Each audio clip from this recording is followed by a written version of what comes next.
bien, bonjour à toutes, bonjour à tous dans ce nouvel épisode de la transformation financière. Je suis très heureux de vous retrouver à cette occasion. Aujourd'hui, je suis accompagné de deux compères, fort experts dans leur domaine, plus que moi.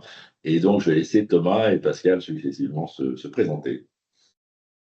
Oui, bonjour, merci Patrice, bonjour à tout le monde. Thomas d'Allemagne, je suis évidemment très très content d'être là aujourd'hui pour discuter de l'EPM et de la data et de la façon dont ces deux sujets sont complémentaires et interagissent. Je suis pour ma part expert data IA avec un focus sur les problématiques de cloud et d'architecture. Et donc, Pascal Antoine, très content aussi d'être là parmi vous. Donc, mon domaine d'expertise étant la partie plutôt data governance, data management, pour traiter tous les enjeux de qualité de données. Et moi, je m'occupe toujours des prestations d'advisory chez Clip Performance, donc à savoir tout ce qui est cadrage fonctionnel et choix de solutions et direction de programme. Et maintenant, on va d'ailleurs voir dans la dernière partie, en conclusion, comment fusionner finalement méthodologiquement ces deux trajectoires à définir. Alors, un petit point de méthode, n'hésitez pas à interagir. On vous dit ici, vous voyez que dans votre Teams, sur la barre haute, vous avez une section QR. Mais c'est là que vous pouvez déposer vos questions et on tentera de répondre à tout en fin de webinaire. On gardera un espace-temps pour ce dialogue avec vous et ces réponses amenées à vos interrogations. Évidemment, vous pouvez poser vos questions au fil de l'eau dans cette section. Alors, je vais maintenant vous présenter rapidement l'agenda. Alors, on est parti d'un constat, parce que vous avez vu le mot augmenter. C'est un mot qui est très à la mode. Auparavant, on disait disruptif. Donc, il y a des mots comme ça, à intervalles réguliers qui apparaissent. L'augmentation, pour nous, correspond à la constatation de limitation dans le PM stricto sensu, donc dans l'évolution nécessaire du pilotage financier. Le deuxième, c'est ce qu'on va faire en introduction, bien entendu, et on va voir comment finalement dépasser ces limites afin de fiabiliser les données, de rendre le système plus robuste et plus gouverné. Ce sera la deuxième partie où on verra comment socler, comment bien fonder un pilotage dit moderne sur des données, une plateforme, une gouvernance et ensuite, dans la troisième partie, nous verrons comment augmenter véritablement ce pilotage en déterminant avec vous les apports respectifs de la data platform, de la gouvernance et bien sûr de l'intelligence artificielle. Alors tout ça, c'est très joli, mais les questions qu'on se fait toujours poser en fin de webinaire, en tout cas sur les premiers, quand on était un peu moins expérimentés, très bien tout ça, mais comment vous faites? Donc, on verra en dernière partie comment passer de la théorie à la pratique et sur des cas concrets et en déroulant une méthodologie. Alors, sans plus attendre, je vous propose de passer à l'introduction. Pourquoi, finalement, quelles limites constate-t-on dans le pilotage financier, soit traditionnel, soit réformé par des changements de solutions qui sont bien sûr la vague du moment? Premier constat, ça veut dire enterprise, ça n'a jamais voulu dire financial. Ça, c'est facile de le constater.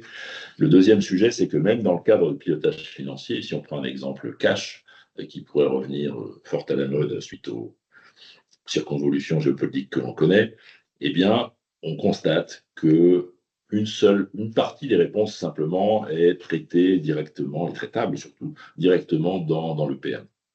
Première question assez classique et très très régulière, quelle est la position cash d'un client particulier? Combien doit-il? Est-ce qu'il est en dépassement, en overview ou pas? Ça, je n'ai pas besoin de PM pour le faire, je vais directement dans mon RP favori, harmonisé ou pas, et je constate sa position. Deuxième sujet, je me dis très bien, mais ce n'est pas le seul. Finalement, si je regarde un petit peu l'évolution sur plusieurs années, est-ce que j'ai des dérives de mes délais de règlement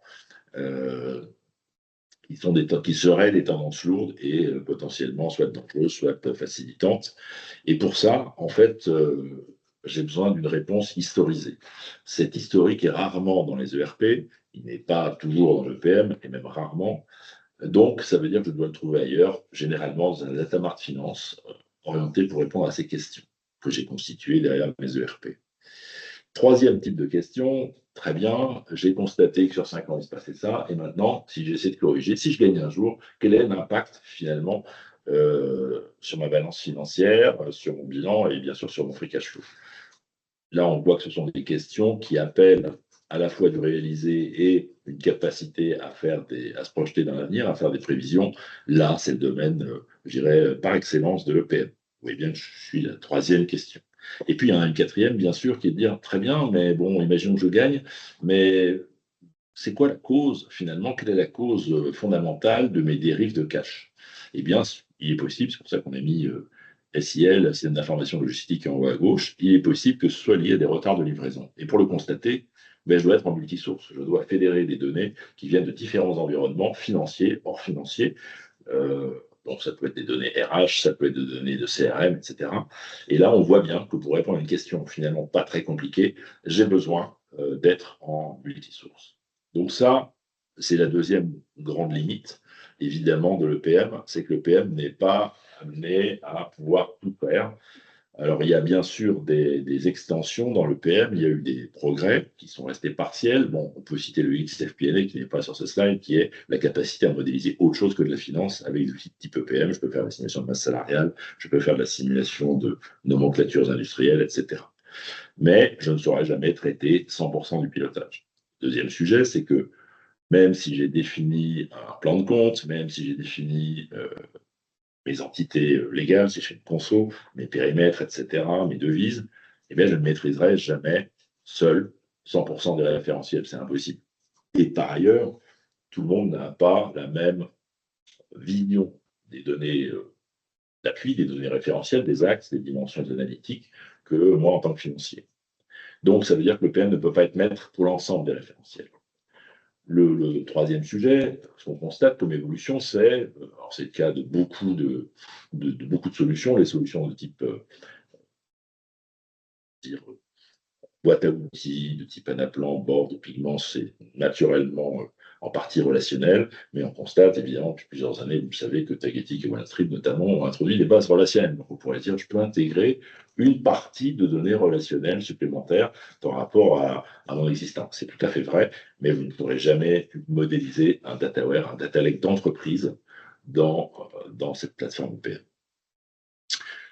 Alors, une des questions à laquelle on est fréquemment confronté, c'est bon, ben voilà, j'ai 1200 dans ma cellule croisée, produit, client, compte, période, version. Je ne sais pas d'où ça vient, en fait.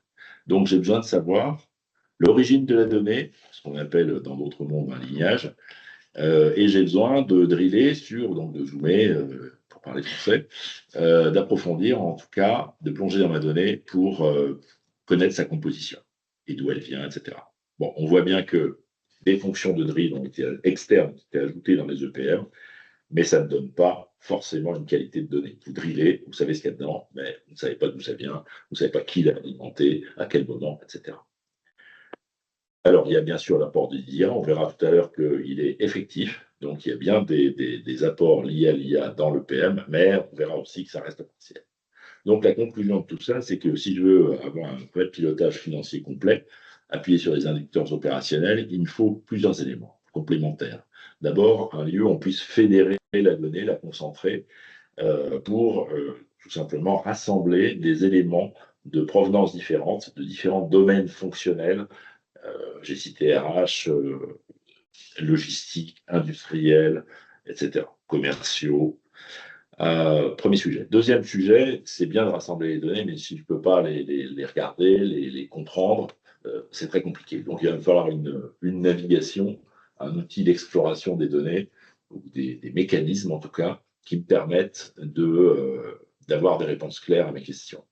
Le troisième sujet, c'est que une fois que j'ai ces outils analytiques, ben, j'aimerais pouvoir évidemment m'adosser à de l'IA, parce que je ne suis pas un spécialiste des outils. Donc, j'aimerais, par exemple, dialoguer en langage naturel avec la machine. Le quatrième sujet, c'est que si j'ai fédéré, j'ai un outil de navigation et j'ai une IA que je maîtrise à peu près, oui, mais si je le fais sur des données qui ne sont pas propres, ça ne sert strictement à rien. Donc, évidemment, l'IA, c'est très bien, mais avant, il y a la data, sa qualité et sa fédération. Et puis, pour avoir ça, il faut que je les ai adossés à des données d'appui qui soient propres elles-mêmes et propres dans le temps. Donc, une maîtrise des référentiels et des données. Alors maintenant, je vais passer la main à quelqu'un qui connaît un petit peu le sujet plus que moi, Pascal. Donc, est-ce que tu peux nous raconter un peu les différents composants qu'on peut trouver dans une gouvernance organisée? Oui. Ce qui est intéressant dans tout ce que tu as dit, alors tu as dit beaucoup de choses intéressantes, et plus spécifiquement, c'est sur ce besoin de collecter plus de données pour pouvoir adresser plus de performance finalement dans le forecasting, dans le pilotage, dans l'analyse des indicateurs. Donc, ce qui est intéressant, c'est ce besoin de plus de données qui viennent de plein de silos différents. Et donc, ce besoin de collecter plus de données, il ne faut pas le faire n'importe comment, parce que mélanger plein de données qui viennent de plein de systèmes, au-delà de créer de l'incohérence, c'est très compliqué de les rattacher. Donc, déjà, pour faire ce travail de collecte, de sourcing de ces données, il y a déjà besoin de parler un même langage. Donc, effectivement, les dictionnaires, les glossaires sont un bon moyen de pouvoir mapper finalement des sources externes, mapper des sources vers le PM, mais pas que, c'est-à-dire mapper des sources entre elles pour pouvoir agréger les données. Donc le dictionnaire, les glossaires sont quand même une étape un peu obligatoire si on veut partager des données, partager des informations, échanger de l'information entre nous pour être sûr qu'on ne mélange pas n'importe quoi.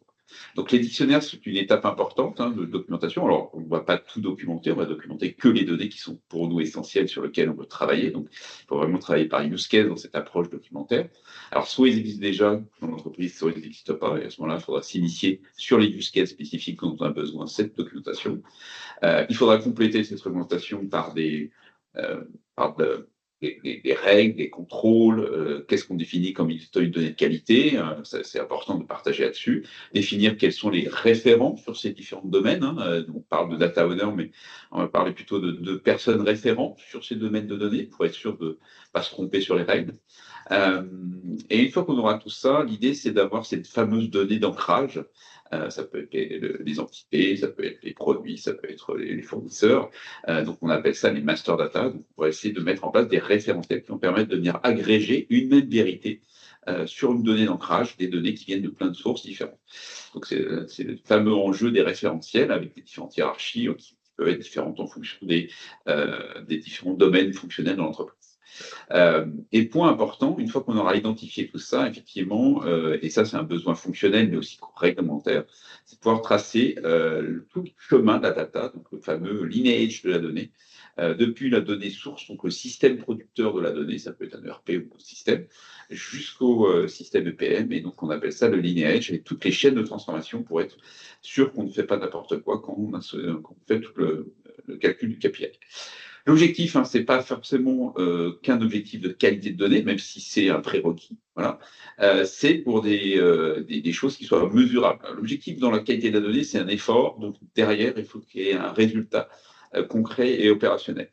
Donc, le plus concret, c'est d'avoir des KPI déjà fiables et acceptés, ce qui est toujours. Est-ce qu'on arrive à 100% de qualité ou est-ce que c'est un objectif qui Alors, n'est même pas pareil. en fait. Voilà, c'est la vraie question, c'est de se dire, il y a des endroits où il faut être plus qualitatif que d'autres, là où une clé d'ancrage ou un identifiant unique sur une identité, c'est hyper important, parce que si on ne partage pas ça, tout s'écroule. Donc il y a effectivement un niveau de qualité qu'il faut pouvoir travailler pour fiabiliser tout ça. Et des données qui sont moins utilisées ou moins essentielles dans des regroupements, peut-être on pourra mettre moins d'efforts et on travaillera dans une deuxième vague pour essayer d'améliorer la qualité. Donc, c'est vraiment ces sujets de KPI. Combien de réunions vous avez fait où finalement les gens partageaient des chiffres sur lesquels ils n'étaient pas d'accord? Ça m'est encore arrivé hier. Donc, c'est toujours un peu désagréable quand vous avez le DG en face de vous qui essaie d'avoir une information qui est fiable. L'auditabilité complète, c'est effectivement ce fameux lineage, mais aussi les dictionnaires qui vont vous permettre de tracer, d'être réglementaire, mais finalement d'être documenté pour quelqu'un qui va utiliser les tableaux de bord, les dashboards ou les tableaux d'analyse. Et puis un point hyper important, c'est que si tout ce travail de cohérence de la donnée, d'alignement des données est fait en amont, et c'est du travail en moins qu'auront les équipes finances, parce que ce socle de données de qualité sera déjà présent. Et s'ils ont confiance dans ce point unique de la donnée, ils passeront plus de temps peut-être à travailler sur les KPI et sur le forecasting. Alors en fait, si on essaie de remonter la chaîne, si je pars de l'EPM, qu'est-ce que je dois faire en amont et dans quel ordre? Alors, comme tout use case, le PM est un use case de la donnée comme un autre. Il y en a beaucoup d'autres dans les entreprises. C'est très clairement un sujet, le contrôle, le monitoring de la qualité de la donnée. On va même jusqu'à la data observabilité. Donc, l'évolution dans le temps et les tendances sur la qualité de la donnée, c'est quelque chose qui est primordial. Donc, ce monitoring est nécessaire pour s'assurer qu'on alimente toujours le PM avec les bonnes données. Donc, le contrôle qualité, c'est quelque chose de très important. Le PM est dans un monde où il y a besoin aussi d'avoir des versions. Hein. On est toujours en train de comparer un mois par rapport à un autre, une année par rapport à une autre. Donc l'historisation est très importante. Donc la gestion de versionning est très importante. Ça peut être aussi vrai dans des référentiels tarifaires, hein, ce qu'on veut faire de forecasting de produits et de prix tarifaires dans un EPM. C'est aussi des nécessités qu'on a, c'est de garder finalement les versions des prix. En amont de tout ça, hein, de cette historisation, d'une donnée qui est propre à un instant T et qui est mesurée en termes de qualité, ben, il y a tout ce travail dont je parlais tout à l'heure d'alignement des différentes sources. Donc, on va parler d'unification, de standardisation, de normalisation, de transcodification. C'est vraiment le data management qui va permettre d'avoir ce langage commun qui va être la clé de vérité de tous les process EPM qu'on va retrouver derrière. D'accord. Et ça va être aussi du MDM s'il y a besoin d'ancrer les données sur des données de type master. Et en amont de tout ça, il faut industrialiser l'alimentation à partir de différentes sources. Donc ça peut être effectivement détecter des évolutions dans un ERP, c'est récupérer des flux, il y a tous les protocoles qu'on peut imaginer. Et là, ça va être le côté industriel avec une temporalité qui est de plus en plus temps réel. L'objectif, c'est d'avoir des choses qu'on peut, des données qui bougent, on peut tout de suite les retrouver tout au bout de la chaîne.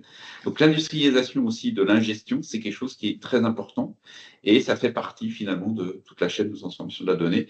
Et l'ensemble de tous ces sujets-là doivent reposer sur quelque chose qui est agile, mais aussi performant en termes d'efficacité. D'accord. Et pour n'est pas un système, c'est pas une montgolfière, c'est pas un truc qui est en l'air alimenté par des fils. Donc ça, c'est un peu le schéma de gauche, Thomas, que tu nous présentes ici. Et comment je passe du schéma de gauche au schéma de droite finalement? Merci Pascal Patrice. Oui, effectivement, hein, je pense que tu as mentionné le terme data management, Pascal. Et ça, c'est vraiment le rôle de la data platform. C'est collecter, intégrer, historiser, documenter hein, la donnée, la mettre en qualité, assurer sa traçabilité, son auditabilité à l'échelle de l'entreprise. Euh, Pourquoi le faire au niveau de la data platform et pas de l'EPM? Pour plusieurs raisons. D'abord, l'EPM ne va pas être équipé nécessairement pour ça, hein, donc il y a une question de boîte à outils. Tu l'as dit aussi, Pascal, l'EPM, c'est un des usages de la data platform, mais il y en a d'autres. Et donc, on va essayer de ne pas alimenter chaque outil analytique ou chaque outil qui a besoin de traiter de la donnée de façon indépendante, parce qu'on va se retrouver assez vite, et là, je mets ma casquette d'architecte, avec un SI ou une architecture spaghetti avec des connexions point à point entre les différents producteurs et consommateurs de données. Donc, encore une fois, le fait d'aller tout centraliser dans une plateforme de données, ça a beaucoup de sens d'un point de vue optimisation, d'un point de vue data management et d'un point de vue de l'architecture. Et donc, on va essayer de faire un pas en arrière finalement et de ne pas regarder le PM comme, je pense, c'est toi qui as mentionné le concept d'île hein, ou d'îlot, Patrice, mais on va essayer de faire un pas en arrière et voilà, de considérer les deux dimensions comme deux variables d'une même équation, qui est l'équation data à l'échelle de l'entreprise. On a parlé aussi de la partie gouvernance, mise en qualité, documentation, tout ça, ça fait partie du rôle de la plateforme de données. Et finalement, c'est ce que vous voyez sur ce schéma. On va essayer d'aller vers la situation de droite. Alors, sans rentrer dans les détails, aujourd'hui, il y a différents patterns pour construire ces plateformes de données. Il y a des patterns plus ou moins centralisés. Parfois, on va vers du plus décentralisé, mais d'une manière générale, on va essayer d'établir un socle, une fondation data, qui va d'ailleurs aussi permettre des usages plus avancés, qui va être aussi le socle pour aller vers des usages prédictifs, pour déployer de l'IA, aujourd'hui de l'IA générative. La question qui va se poser, évidemment, c'est comment est-ce qu'on peut, de façon transparente, harmonieuse, naviguer de l'outil EPM vers la plateforme de données quand, par exemple, on doit faire une analyse plus détaillée, plus fine, qui va nécessiter des données granulaires ou des données historiques. J'ai un exemple en tête, j'ai travaillé par le passé pour la Poste belge et ils se sont rendus compte, le contrôle de gestion s'est rendu compte, mais très tardivement, qu'ils perdaient beaucoup d'argent à une certaine époque sur des colis envoyés en Chine. Mais pourquoi? Parce qu'ils avaient fait quelques erreurs d'estimation de coûts sur certaines routes pour certains types de paquets. Sauf qu'il y a eu une crise, je ne sais pas si vous en rappelez, il y a quelques années, mais il y a eu une crise du lait pour bébé en Chine. Le lait était empoisonné et donc la Chine s'est mise à importer massivement du lait en poudre des pays européens et notamment de la Belgique. Et ce qui aurait dû être un petit problème de profitabilité ou de rentabilité tout à fait anecdotique, c'est trouvé finalement être une grosse source de pertes financières pour la Poste belge. Sauf qu'ils s'en sont rendus compte très tard et ils n'avaient pas, au niveau du contrôle de gestion, les outils pour aller comprendre exactement l'origine du problème, quelle route, quel type de paquet. Et c'est là où on a forcément assez rapidement sous la pression, on a construit dans l'environnement data ce qu'on appelle toujours d'ailleurs un data mart sur la profitabilité des paquets et qu'on a équipé finalement les contrôleurs financiers avec les bons outils pour descendre à ce niveau de granularité, être capable de faire cette analyse de causes profondes pour pouvoir évidemment prendre les mesures correctives. Donc je suis convaincu que c'est l'articulation des deux, un outil EPM moderne qui repose sur un socle et une fondation data et une plateforme de données qui va permettre vraiment d'augmenter, hein, comme tu le disais, Patrice, voilà, les nouveaux usages. Donc en fait, le PM est un client de cette data platform et ainsi que des fonctions additionnelles amenées par l'IA, c'est ce que tu dis. C'est ça, exactement. Maintenant, ce que l'on vous propose, ben, c'est justement de voir un peu ces nouveaux usages IA. Alors, bien sûr, ça suppose que, vous voyez bien, l'ordre des mots est important. Ça suppose qu'on ait déjà organisé la data avant d'aller parler de fonctionnalité IA, parce que l'IA, évidemment, fait beaucoup de bruit aujourd'hui. Dans la réalité, si ce bruit n'est pas structuré et organisé, ben, vous aurez de mauvaises réponses. Alors, on a essayé d'être un peu pédagogique ici, c'est de nous dire, bon, finalement, qu'est-ce qu'on a le droit d'attendre de l'IA, quel que soit le système sur lequel elle s'applique. Donc, il y a fait plusieurs catégories possibles. Il y en a une qui est évidente, c'est de dire, ben, d'un côté, j'ai automatisé mes forecasts, et de l'autre, c'est tout ce qui est productivité, tout ce qui me fait, tout ce qui m'évite de perdre du temps finalement, d'accord, tout ce qui m'en fait gagner sur des tâches qui ne sont pas forcément à très forte valeur ajoutée. Alors, si on regarde le premier paquet sur la prévision et la simulation, il y a déjà des choses qui sont automatisées, bien entendu. Les what if, vous en faites tous les jours. Donc, c'est, tiens, s'il se passe ça sur les droits de douane, qu'est-ce que ça donne? S'il se passe ça sur l'augmentation de mes matières premières, qu'est-ce que ça donne en termes de coûts et donc de rentabilité, de combien je dois remonter mes prix, etc., etc. Donc, ça, vous le faites aujourd'hui. Ce que vous faites aussi aujourd'hui, c'est de dire, bah, tiens, si je propage réel sur la fin d'année, ça donne ça. On va dire que c'est un forecast un peu mécanique. Bon, qu'est-ce que l'IA va amener là-dedans? Alors, elle peut amener plusieurs types de choses. D'abord, elle pourrait amener des données externes. Donc, ça renforce encore ce que Thomas et Pascal ont donné comme prérequis, c'est-à-dire la structuration de la donnée. Vous savez que Bord, par exemple, a racheté Prévédéré. Ce sont des bases de données externes d'indicateurs et de suivi d'indicateurs. Et ça revient à dire, bah, tiens, je ne vais pas juste intégrer des éléments météo, mais je vais intégrer aussi l'ensemble des éléments de marché pour éclairer mon forecast. Et on peut imaginer que l'étape suivante soit de relier ces indicateurs externes aux indicateurs internes pour piloter l'atterrissage annuel. Bon. Donc ça, c'est évidemment un exemple. Le deuxième sujet, c'est bien sûr pouvoir modéliser les inducteurs pour dire quels sont les sous-jacents de ma finance. La finance, on peut faire très facilement depuis des années un data mining sur les données financières, ça ne donne rien, puisque finalement, la finance ne marche pas seule, c'est un résultat de la finance, dans tous les sens du terme. Donc ça veut dire que ça résulte d'éléments opérationnels multi-domaines. Deuxième sujet, on disait globalement la productivité, ici qu'on vous a éclaté en trois paquets. Il y a un grand classique de la réconciliation des intercos qui est pénible pour tout le monde. Donc, on se doute bien que tout effort, au moins d'automatisation, sinon de robotisation, voire de prédiction de de toute façon, cette entité va encore me raconter des bêtises sur son closing, pourrait aider à ce rapprochement qui est pénible pour l'ensemble des équipes de consolidation. Le deuxième sujet qui fait un peu le lien entre qualité et analyse, c'est bien sûr l'alerte sur les dérives. Alors, elles peuvent être de plusieurs natures. Ça peut être évidemment des contrôles de qualité référentielle, mais ça existe déjà dans la plateforme et dans la gouvernance. Ça pourrait être aussi des alertes sur finalement, je n'ai pas saisi au même niveau que mon budget. Typiquement, un exemple envisagé sur un de nos clients, c'est j'ai un ERP mondial. On se dit, bah, c'est super, pas besoin de base intermédiaire, j'ai un ERP mondial. Oui, très bien.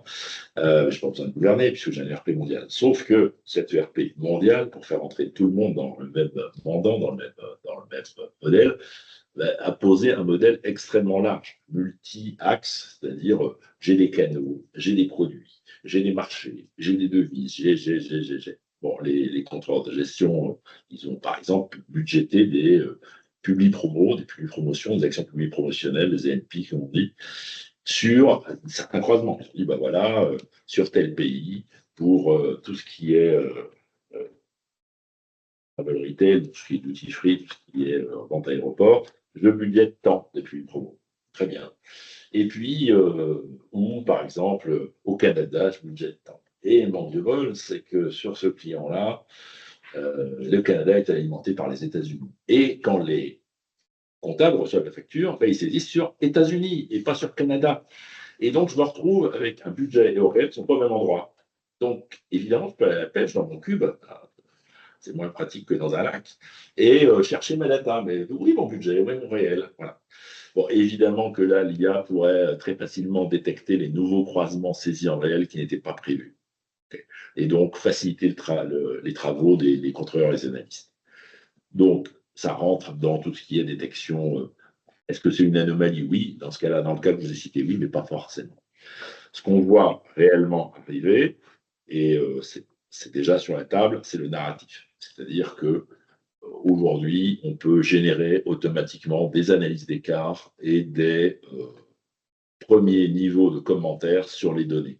L'intérêt, c'est que, évidemment, vous n'avez pas le temps de voir l'ensemble des cellules du cube et de dire ah ben c'est là que c'est le plus gros. Donc, ça, la machine peut le faire pour vous dès aujourd'hui et c'est déjà intégré dans certaines solutions EPM. Okay.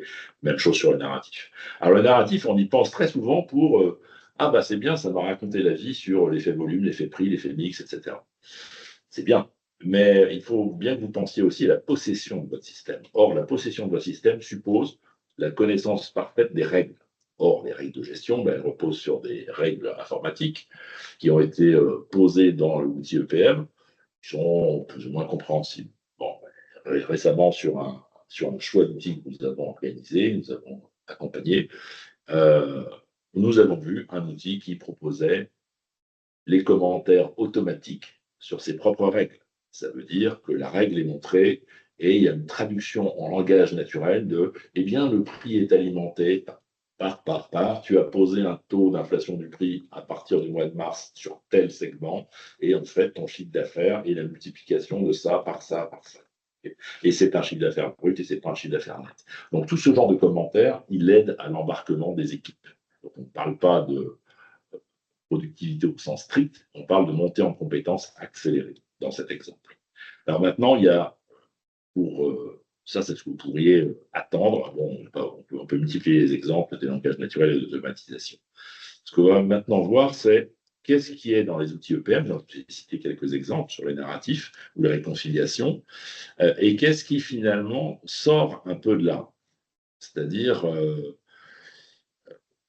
faire dans un outil EPM, c'est parler en langage naturel en disant ben moi, je voudrais le top 10 des marchés qui sont en écart positif par rapport au budget sur la ligne chiffre d'affaires net. Ça, c'est déjà possible.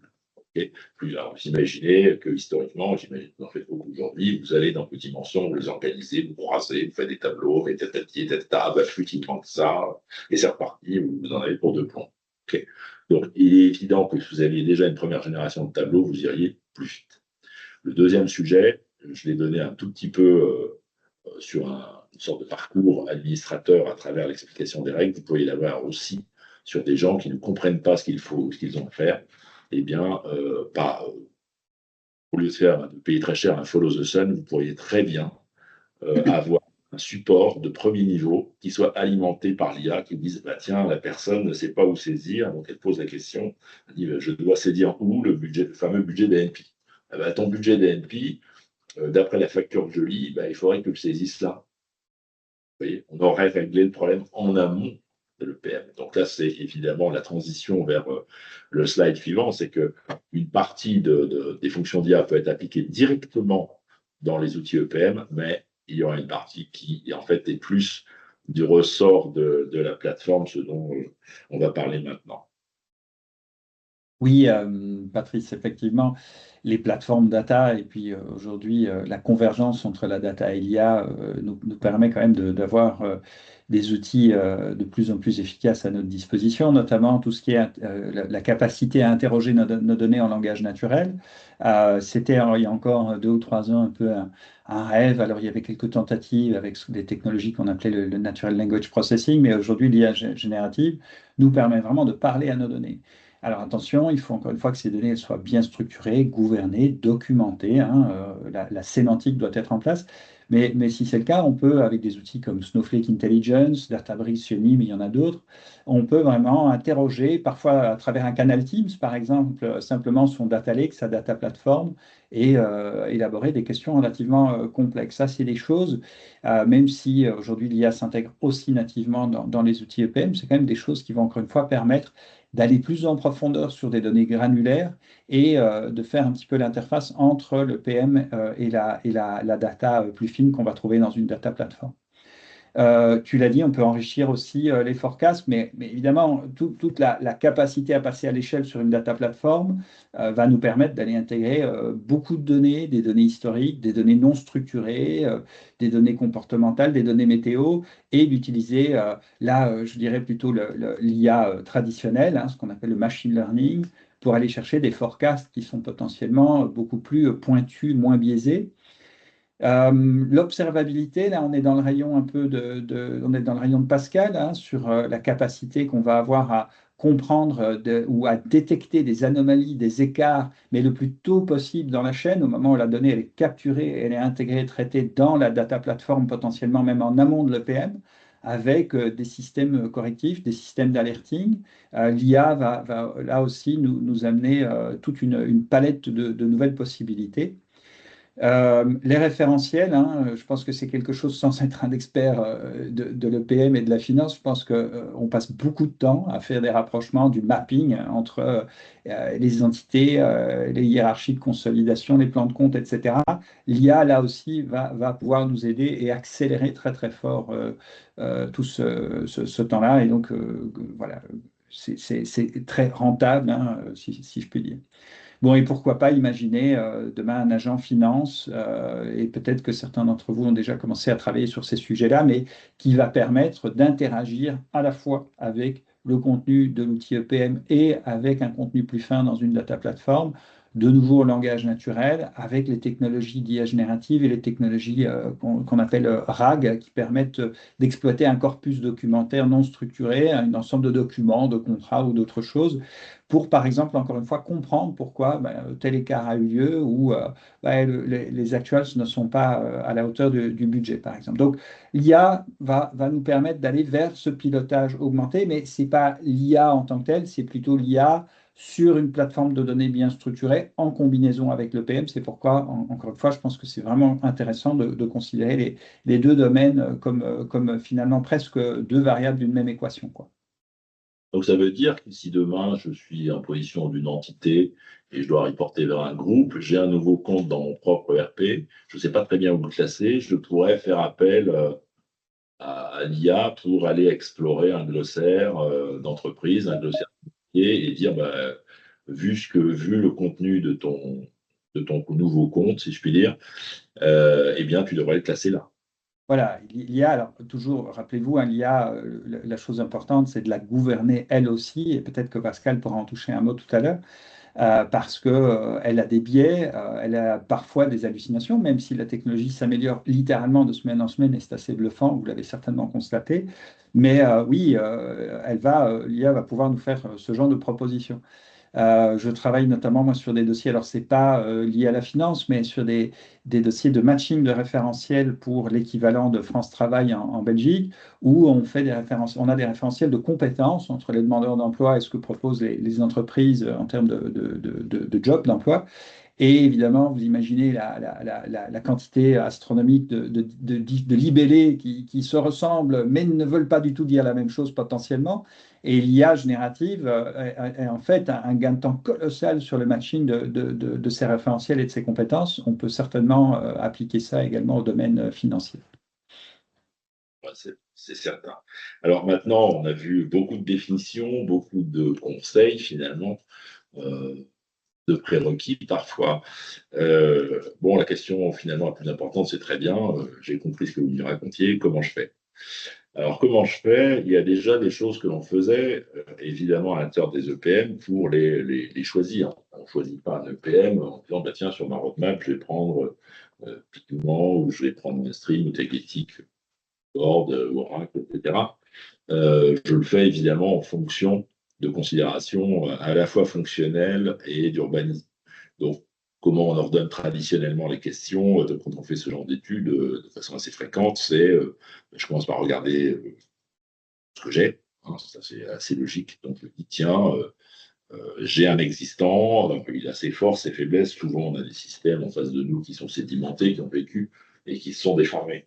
Donc, et maintenant, bah, je dois intégrer de nouvelles normes, par exemple, ou je dois intégrer de nouvelles entités, ou je dis, bah, tiens, finalement, bah, ça n'est plus ça mon focus en termes d'analyse, c'est plutôt ça, et mon système ne me permet pas de le faire. Donc, je dois remodéliser une partie. Bon, bref, il y a toute une série de compléments fonctionnels que vous pouvez désirer par rapport au diagnostic de l'existant, d'où le passage à la deuxième étape qui est finalement, c'est quelles sont vos priorités par rapport à ce que j'ai aujourd'hui. J'aimerais que ce soit un peu plus fiable parce que je suis en fonctionnement multicube et que je passe mon temps à faire des transferts et parfois j'oublie. Hein, c'est le cas de chez Rémi Cointreau. Ils avaient un énorme patrimoine analytique, une vingtaine d'applications qui permettait de faire énormément de choses, mais avec une perte de temps et des risques de fiabilité. Et ça tenait finalement plus à la qualité des gens qu'à la qualité du système. Donc, typiquement, la fiabilisation est bien sûr un grand critère. Le troisième, c'est très bien par rapport à cette situation, qu'est-ce que je veux améliorer? Est-ce que je voudrais intégrer des données externes? Si je conduisais l'exemple, c'était chez eux et Patients, donc les parts de marché et les stocks distributeurs, mais aussi d'autres éléments qu'on n'avait pas bien le temps de faire sur les prévisions de cash, par exemple. Alors, ça reste du domaine strictement fonctionnel. Mais concrètement, même avant l'arrivée de la data et de l'IA, j'avais un problème d'alimentation du réalisé, évidemment. Donc, je devais insérer ça dans un système d'information et structurer l'alimentation mensuelle de mes PNL, de l'ensemble de modules fonctionnels, que ce soit de données externes, internes, des données financières ou opérationnelles. Et puis, une fois que j'avais dit voilà ce que je veux, voilà comment je me source en réel, comment je me sourcerai demain. Évidemment, mes systèmes peuvent bouger, j'ai des mutations de système, j'ai des migrations à faire, etc. Ça suppose de coordonner à la fois une cible choix de solution et une cible de planification des différents lots désirables. Donc ça, on va dire que c'est le schéma très traditionnel, enfin habituel, disons en tout cas celui qu'on préconise et qu'on pratique. Et vous voyez en dessous, deuxième ligne, périmètre, frontière, process, dimension, les éléments, les objets à regarder, qu'il s'agisse d'objets fonctionnels ou d'objets techniques. Alors, ce que je vous propose maintenant, c'est qu'on regarde finalement, si je veux un système piloté fonctionnellement sur le plan de la gouvernance et enrichi par l'IA, qu'est-ce que je dois faire? Donc, je vais d'abord poser la question à mes deux compères, évidemment. Finalement, qu'est-ce que je peux faire des diagnostics du existant? Est-ce que j'arrive à mesurer ma propre maturité par rapport à la data et l'IA? Alors, effectivement, sur la data, on va vite s'apercevoir lorsqu'on va commencer à poser des questions, interviewer les différents acteurs, producteurs de la donnée, mais aussi les consommateurs actuels, qu'on va vite se poser les questions de quels sont les référents sur les données. Et souvent, il y a beaucoup de fuites. Personne ne veut être. Il y a beaucoup de gens qui parlent, mais finalement, personne ne veut être le référent. Donc, il faut démystifier tout ça. L'objectif, c'est de dire il faut effectivement des gens. Dans les entreprises, il y a toujours des gens ont un vrai vécu. Ce vécu, malheureusement, il est mal formalisé. Il y a une certaine dette documentaire, donc il faut vite profiter que ces gens soient là pour capter toute cette information. Donc la documentation de la donnée, c'est quelque chose d'hyper important. Définir ces couches sémantiques, c'est l'essentiel, hein, c'est vraiment la base de tout ce travail pour partager la donnée, pouvoir mieux l'agréger et alimenter le PM. Et on va le voir sur l'IA, l'IA ne sont que des process qui consomment les données. Ils en font des extrapolations, donc plus les données sont de qualité, plus ce qu'on va en sortir va être pertinent. Donc c'est pareil sur l'IA, il va falloir identifier quels sont les bons acteurs qui vont nous donner les bonnes données. Point hyper important, on va le voir dans l'IA, c'est un enjeu où il faut aussi superviser. Je parlais tout à l'heure de data observabilité, de l'observabilité des données. Est-ce qu'il y a des dérives? Est-ce qu'on a des risques de non-qualité? Est-ce que par une nouvelle source qui arrive ne peut pas provoquer des choses? Donc c'est là où regarder les choses, comment ça se passe, et surtout vite réagir, parce que le but du jeu, c'est de réduire le temps et donc l'impact de la non-qualité sur les différents process. Et c'est important. L'IA, c'est pareil. C'est-à-dire que l'IA, il faut l'observer, il faut le regarder vivre. Est-ce que les algorithmes dérivent? Est-ce qu'elles prennent des décisions qui ne sont pas les bonnes? Donc, il faut aussi définir un cadre de cohérence de ces algorithmes pour bien les vérifier, comme on est toujours dans des cadres de fonctionnement qui sont corrects. Donc, la gouvernance de l'IA vient complémenter la gouvernance de la data, qui sont deux ensembles qui s'appuient sur des principes un peu équivalents, les domaines de risque sur les données, les domaines d'alimentation et de surveillance finalement du fonctionnement, du bon fonctionnement, d'un monitoring de tout ça. Donc ça, c'est un point important. Après, un point hyper important, dans le déploiement des algorithmes IA, il y a un sujet qui est souvent négligé, au-delà de la data, qui est souvent négligé, c'est le change management. Parce que tout ça, ça va amener beaucoup de changements au niveau des processus humains. Peut-être qu'il y a des tâches qui vont disparaître, d'autres qui vont apparaître.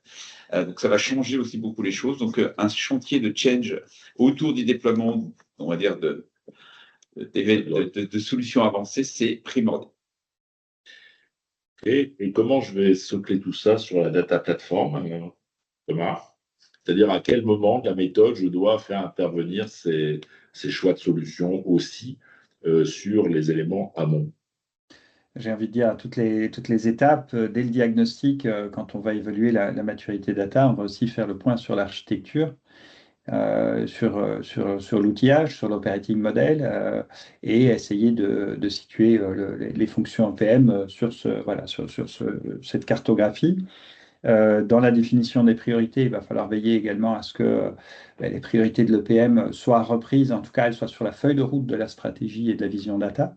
Ça semble une évidence, ce n'est pas toujours le cas. Vous savez que les CFO et les DSI, parfois, travaillent un peu de leur côté avec leurs propres priorités. Il va falloir essayer d'aligner ces priorités-là.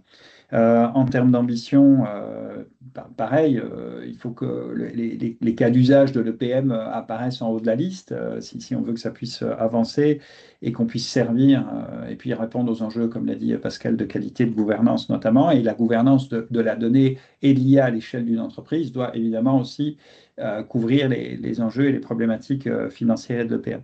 Voilà. Et puis dans la partie urbanisation, là aussi c'est une évidence. Les deux problématiques doivent être considérées conjointement pour pouvoir faire une feuille de route qui soit actionnable et réalisable. On a deux questions, donc on va laisser la première, qui est la première. Donc, merci à Fanny d'avoir posé cette question. Quelle plateforme privilégier pour soutenir cette stratégie data, Databricks, Snowflake, autres? Donc, tu as 1 minute pour répondre, Thomas, ce qui est pour toi un vrai challenge. Oui, merci Pascal. Alors, la question est courte, la réponse pourrait être très longue. Snowflake et Databricks sont deux acteurs clés sur le marché de la data aujourd'hui, de la data et de l'IA, parce qu'ils offrent une boîte à outils qui permet vraiment de répondre à beaucoup d'enjeux de l'IA autour de l'analytique. On va mettre de côté tout ce qui est IA agentique, qui est un domaine en soi. Il n'y a pas de mauvais choix là-dedans. A priori, ce sont des plateformes qui vont se déployer sur le cloud public. Donc, qui dit Snowflake ou Databricks implique déjà qu'on part sur Amazon, Azure ou Google. Peut-être que vous voudrez avoir des choix qui sont plus souverains aujourd'hui. On peut faire ça sur des technologies qui ne sont pas nécessairement dans les mains des acteurs américains. Donc, il y a toute une problématique d'architecture et d'urbanisation là autour. Voilà, mais effectivement, Snowflake, Databricks, deux excellentes solutions pour passer à l'échelle sur une plateforme de données moderne. L'autre, il n'y a pas de bonne ou de mauvaise solution, c'est avant tout une question de rencontre. Ah, Dernière question, comment attention, il faut enchaîner avec la suite, Pascal, hein, c'est plus dur là. structurer une organisation data pérenne et efficace dans le temps? Alors là, je ne vais pas pouvoir répondre ça en une minute. C'est tout un travail effectivement de méthodologie et d'approche. Toujours se dire, mettre en place une organisation pérenne et efficace, c'est amener quick wins. C'est-à-dire qu'il ne faut pas vouloir le faire à la B52 et tout vouloir traiter en même temps. Il faut vraiment orienter ça par des domaines de données et tout de suite marquer des gains parce que bien travailler autour de la donnée, ça doit amener tout de suite une valeur.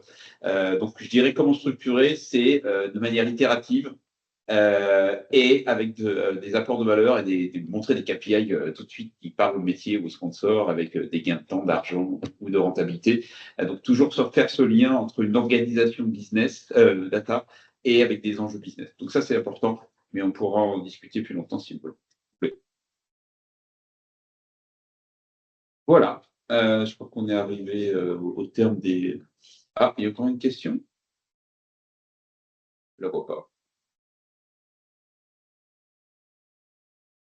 Alors, je vois une question. Quelles sont les alternatives européennes à Snowflake, Databricks ou BigQuery? Alors, excellente question. Je vais être très, très franc et direct. Il n'y a pas d'équivalent, en tout cas à ce niveau de puissance, de capacité, au niveau européen aujourd'hui. Par contre, ce qui est tout à fait faisable, c'est d'aller vers des clouds plus souverains. Alors, je ne vais pas parler des clouds de confiance Sens, Bleu ou à la région AWS souveraine, mais on va aller vraiment à ce moment-là vers du cloud souverain OVH Scaleway et d'exploiter des technologies à la fois de conteneurisation et open source pour être capable de fournir des capacités équivalentes. Ça va demander plus de travail, ça va prendre plus de temps et ça va coûter plus cher, mais c'est faisable.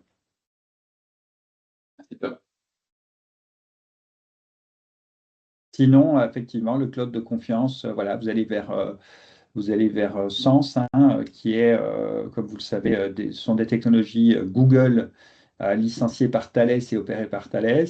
Et là, vous allez avoir BigQuery, par exemple. Ou vous allez vers la région souveraine AWS, qui fonctionne, qui tourne en Allemagne.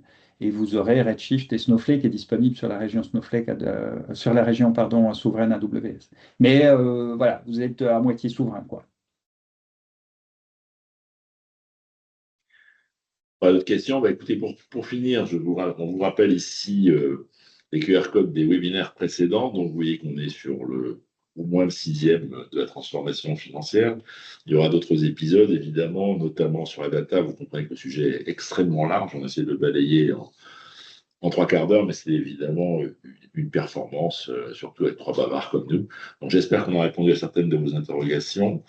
Et vous pouvez charger tous ces webinaires en replay sur notre site. Il suffit de vous abonner à notre page. Je vous remercie de votre attention. Je pense que Pascal et Thomas se joignent à moi. Merci à vous. Merci à tout le monde. Merci beaucoup.